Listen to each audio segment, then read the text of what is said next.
Welcome back to the Philos Project channel. This is The Overlook, and I'm your host, Dominique Hoffman. And in today's video, we're going to be looking at my new favorite politician, Zohran Mamdani, who is running for New York City mayor. There's been some controversy in the news this week as he posed with a terrorist who was associated with the 1993 World Trade Center bombing. But before we get into that, I want to zoom out because I think Mamdani really represents where the left is going. He really is that candidate that the democratic socialist left, the neo-Marxist left, the woke left has been hoping for. Bernie Sanders was kind of on the cusp of this, but he's old. He never really quite made it. You have AOC, who I think is kind of this front runner for the Democratic Party, which is extremely scary. And then now we have Zohran, who has what people describe as the looks and the charisma of a younger Barack Obama who came up in Chicago. I don't particularly find Zohran Mamdani to be a handsome or a genuinely charismatic person. It feels very political to me. I don't know him personally. I felt the same way about Obama, but that's what at least those within his party praise him for. But he's a very radical candidate. And I think what we're seeing is the rise of candidates who are Muslim and lean very, very radical in that neo-Marxist left becoming candidates for public office. In Georgia, I live in Florida, so I saw an ad for Georgia, I believe, governor, and I'm going to do a whole piece on this in the future, but she's a Muslim Palestinian living in Georgia whose ad was trying to sell oh, I'm still like a Georgia girl. So we're seeing the rise of Muslim political candidates becoming more popular in blue states or in swing states like we've seen in Georgia. Mamdani is an interesting candidate because he's not from the United States, which thank God bars him for running for president, although I'm sure they'll find a way around that. Because I think if not for that, he would be the front runner for some sort of presidential seat in the next few presidential elections. I'm sure they'll find a way around that. They did with Obama, allegedly. There's some question on where Obama's birth certificate says he was born. But anyways, I digress. I want to look at this idea, though, because we're seeing it emerge on the right. So we have the woke left, and now we have the woke right. And we're sitting in a technological kind of revolution. We have AI on the cusp. We live in a globalized world. The world keeps getting smaller and smaller and smaller through interconnectivity because of technology.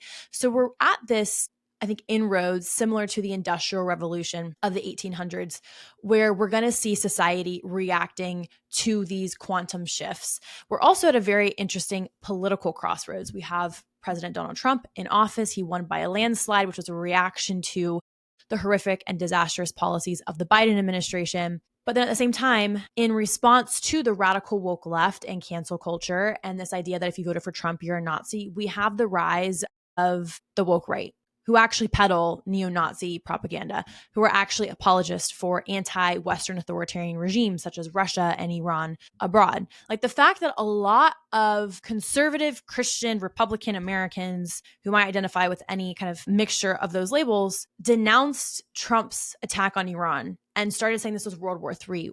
It's crazy to me. That to me was an indication of a huge temperature shift from classic Republican foreign policy. And we can look back a few decades even further and say that's the result of the Bush administration, of Afghanistan and Iraq.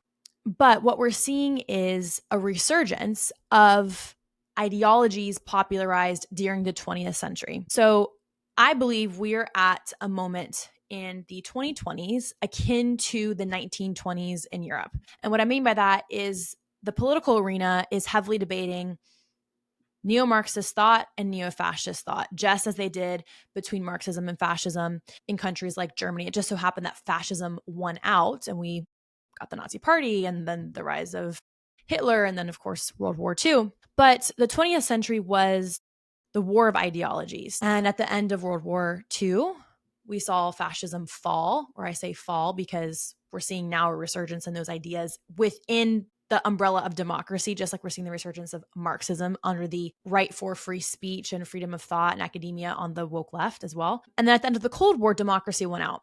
And this political historian named Fukuyama came up with this term in political science called the end of history, which was the idea that democracy won out. They won the wars of the 20th century. So fascism and communism were no longer a threat.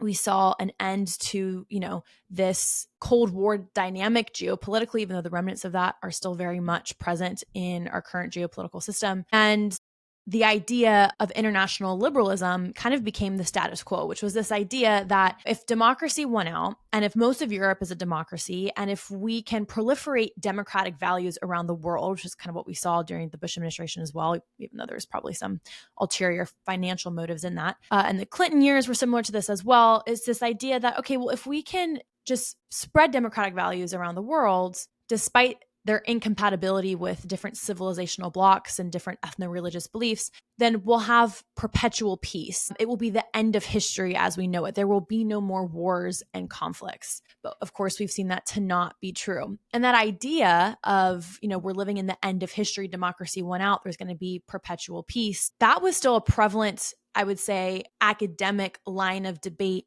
or inquiry when I was in my undergraduate at Florida State and in an international affairs program. This hard realism that we've seen emerge with the Trump administration didn't really exist. And we were living in a world prior to COVID-19. We looked at China and said, okay, we're about to move from a unipolar world where the United States is the single hegemonic power to a bipolar world. But instead of it being like the Cold War with the United States and Russia and the USSR, it was going to be the United States rivaled by China.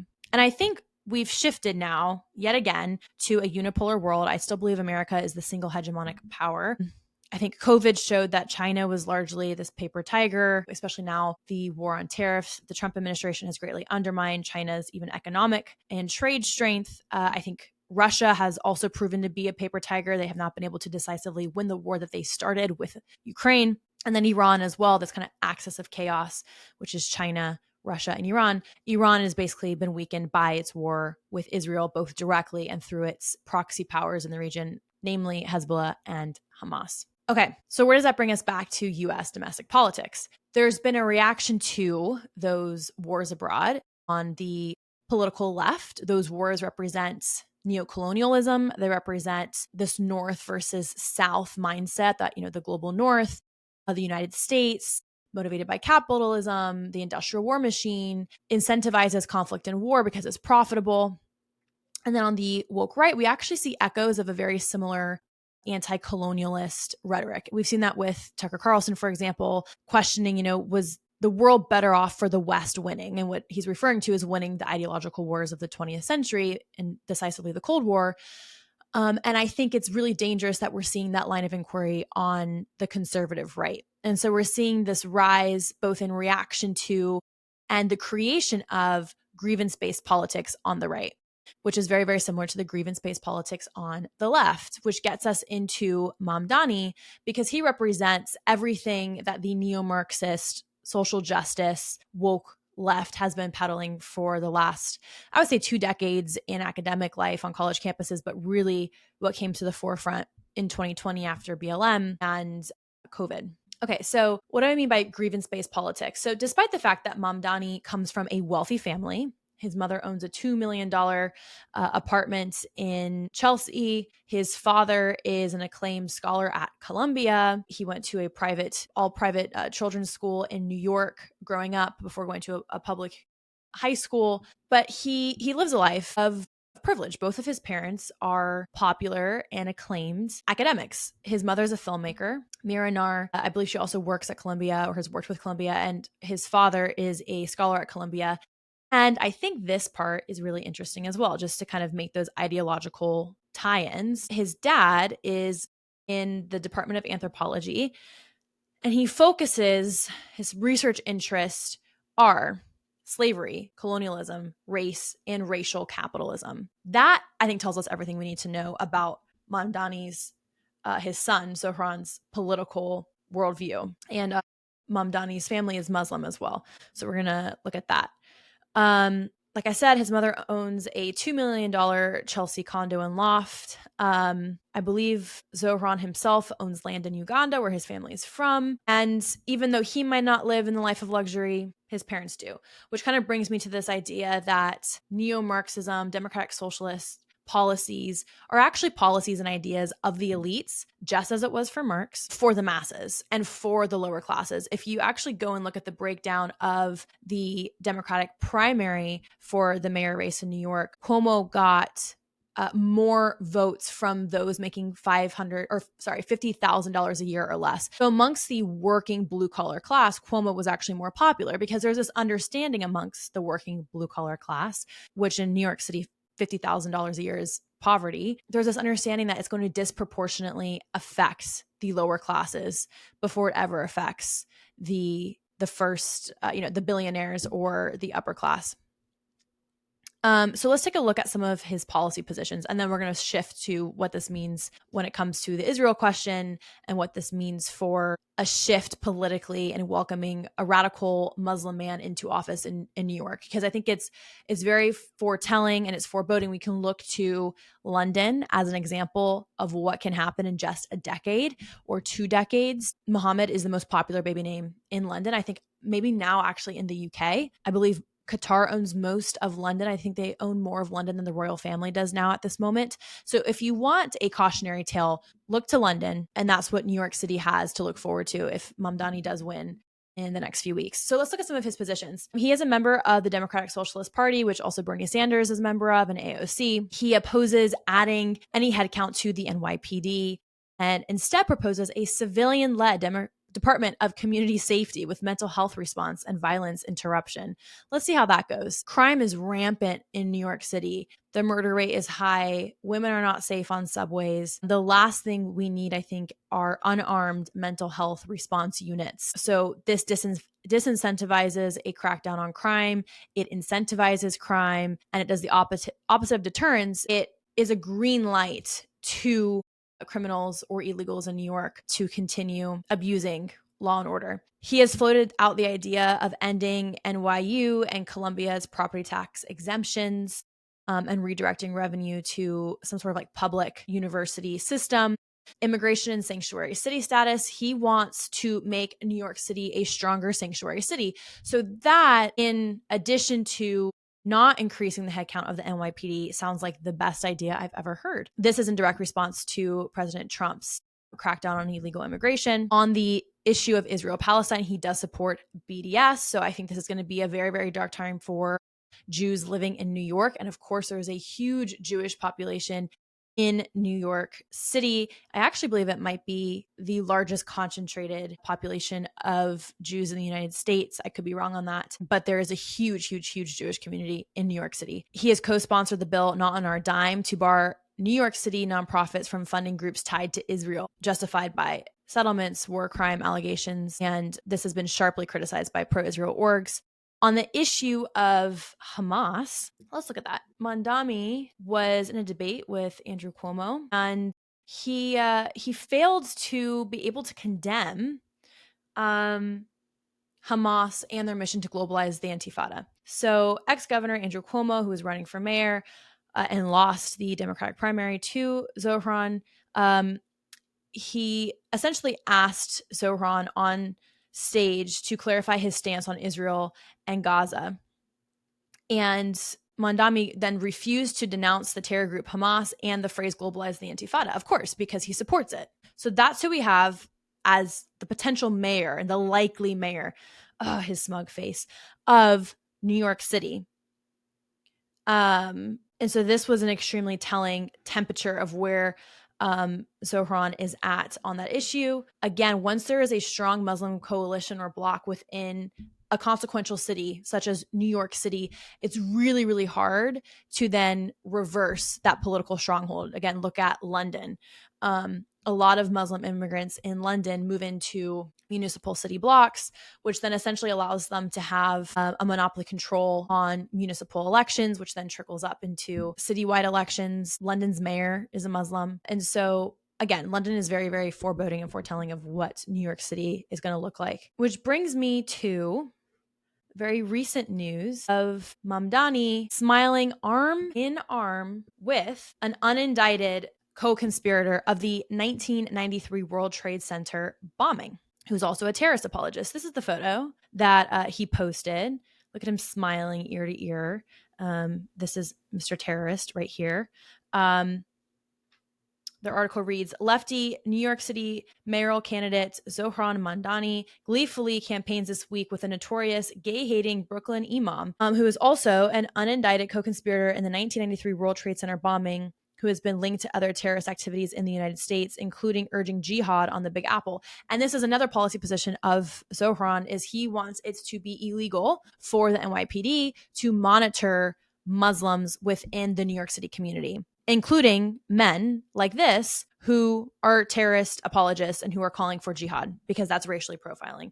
No, that's just called security and being a security threat. So this is him smiling with a man calling for jihad on the Big Apple. This is the individual here, who also has ties to some infamous terrorist cells coming out of Egypt.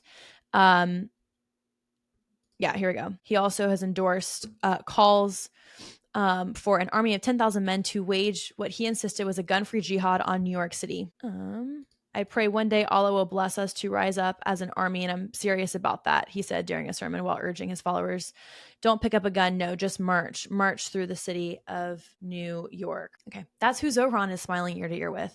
Again, why? Because he endorses everything that this man is calling for. And what we're seeing is policy positions that disincentivize law and order. And who does that benefit? In congruence with it becoming a sanctuary city, we know that a lot of Middle Eastern military-age men came through the southern border under the Biden administration. And that, in addition to not being able to monitor Muslims within New York for profiling concerns, is going to lead to the perfect storm where jihad on the Big Apple would be very, very likely. A lot of people are noticing the threat that's about to come to New York. And I just want to react to some of the responses to the hesitancy, to the alarm bells of many on the right. So Larry Elder, who I love, posted this. It's a photo of, it says New York City. It looks a little bit like the Twin Towers, which is one. And then it's a plane that says Mamdani on it. And it has the Marxist symbol. And Hadi Hassan, I believe he's a British reporter, he said the levels of Islamophobia in this country are off the charts right now. And I just don't think that they are. I think if you have history that demonstrates that Islamists who call for jihad act upon those calls for jihad and something like 9/11 happens, or the 1993 World Trade Center bombing happens, and those actors continue to call for jihad on New York City or globally, or fail to condemn Hamas and the slogan Globalize the Intifada, because someone like Zohran Mamdani is an actor in the larger Muslim mission to globalize the Intifada, then this is not an Islamophobic warning or piece of art. This is just true, because now we live in a day and age where you're Islamophobic if you focus on what's happening in New York City, or you also hate Palestinians if you believe that Israel has a right to self-defense, and then you acknowledge that, well, the war in Gaza took place in a densely urban population, and whose fault was that? It was Hamas. If you say that, then you're anti-Palestinian, you're pro-genocide, you're a genocidal maniac. If you warn about what's coming to New York City, then now you're Islamophobic. No, we have to get back to a common sense place in society where you can look to the past as a predictor of the future and then act on that information to try and prevent what happened in the past happening in the future. Okay? Because again, Mamdani wants to make it illegal to monitor Muslims in New York. That, in addition to making it a heavily sanctuary city, not increasing the police force in New York, is the perfect storm for Islamic Jihad to take root in New York City. There's no deterrence. There is then no war on terror. And apparently targeting Muslims in New York would then constitute Islamophobia. It's about to be a very dark time for New York City. And I think it reflects the temperature of what's happening in the United States at large. And I think either Mamdani's first term is going to be rife with failed policy similar to the Biden administration, and it might then kind of equalize the policy positions of New Yorkers and how they vote in the future. But I actually think this is just going to usher in an age and period in American politics that is radical, where there's these radical pendulum swings between the woke left and the woke right, the neo-Marxist left, the neo-fascist right. Because there's actually many on the right now as well who are bed brothers with the Islamist agenda. I can think of Tucker Carlson, Candace Owens talking about like the horrific genocide that's happening against a really small population of Christians in the Gaza Strip, which they're not the targets of this genocide. And they fail to acknowledge that the Christians within the Gaza Strip have greatly diminished because of persecution by their Islamist neighbors. They're silent about the genocide happening in Nigeria, because Boko Haram is killing Christians in Nigeria by the tens of thousands. I think the number now is around 55,000. They're silent on that because they're bed brothers with the Islamist agenda. And we're seeing culturally, I've seen that trickle into how conservatives talk about Israel or about the Jews, because there's this lie that the Jews just are trying to corrupt America and they control America.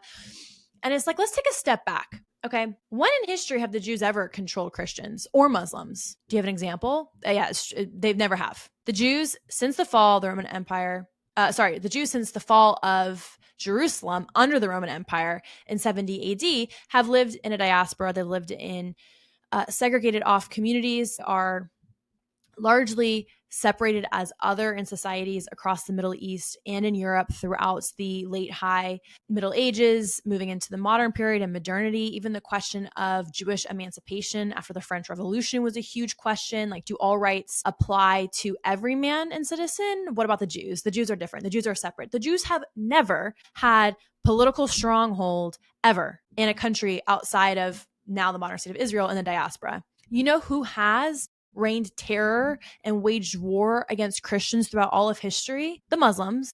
Go back and look at the Ottoman Empire and the fight with Christendom and just how Islam spread and the Christian communities that they conquered and how Islam spread by the sword. Look at the Crusades. If you have questions about who the adversary is and who the aggressor is and who has a zero-sum policy for both the Jews and the Christians, it's there in history. I don't know why now we're acting like the Muslims are our best friends and, they're better than the Jews. And, at least the Muslims believe in Jesus.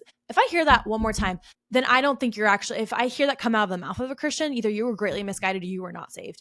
The Jesus of the Quran is not the Lord and Savior Jesus Christ of prophesied in the Old Testament and lived in ministry as recorded in the New Testament. They are not the same God.